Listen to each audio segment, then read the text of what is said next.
Hey guys, Josh here, CrossFit Arena Talking Fridays workout, and we're revisiting pacing. So this workout has a lot of 400-meter runs, a lot of squatting, and a considerable amount of push-ups. A lot of us would call that a lot.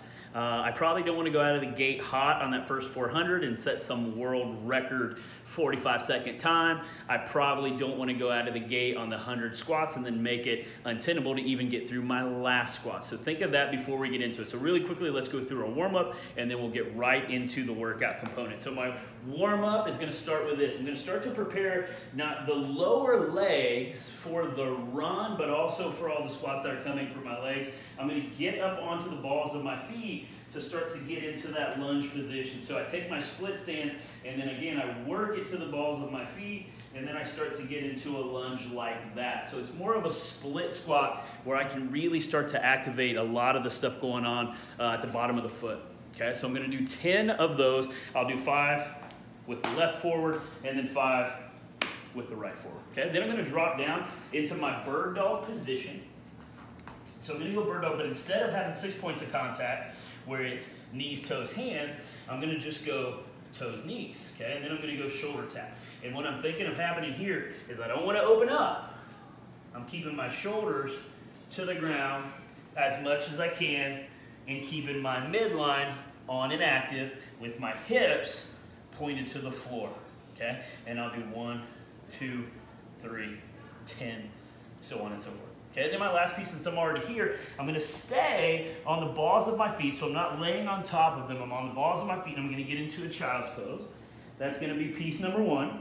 And then I hold that for about 3 seconds, come right up into a spider, and I squeeze my glutes on the side that's up, and then I go right back down.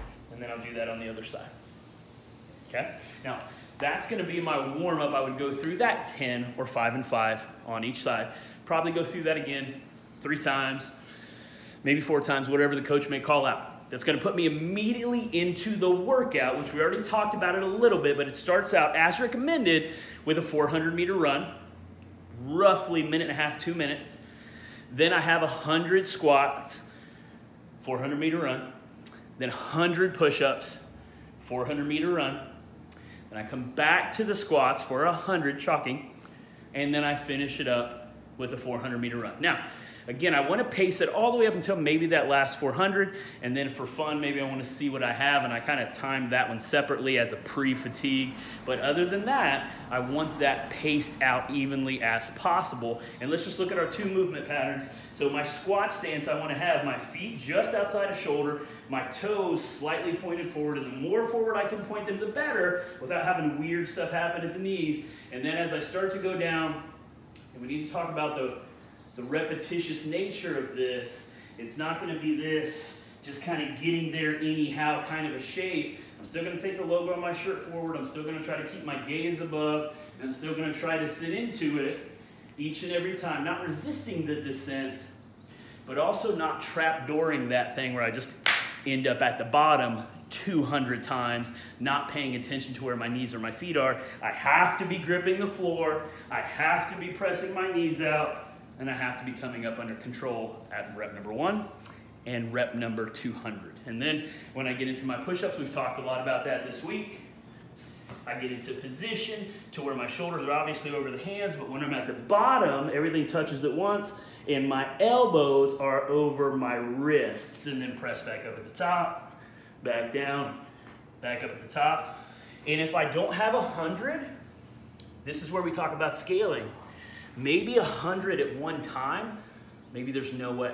So coach will have a couple of ideas for how to set this up, but maybe it's something like I do my 400-meter run, and then I do 25 push-ups, 100 squats, 400-meter run, 50 push-ups, and then you kind of see how this is working itself out. There's a lot of ways to get this to where I can still keep the integrity of that movement. Okay, and then I'm going to finish this up with my cool down, which is going to be pretty similar to some of the other positions I've gotten into. I'm going to get into a cobra. I'm going to try to let the hip bones get to the ground while squeezing the glutes tight. And then if I can turn that back around to a pike. In my pike position, I try to extend at the lower back as much as possible because I'm trying to lengthen the spine. not do this. Okay, guys, have fun.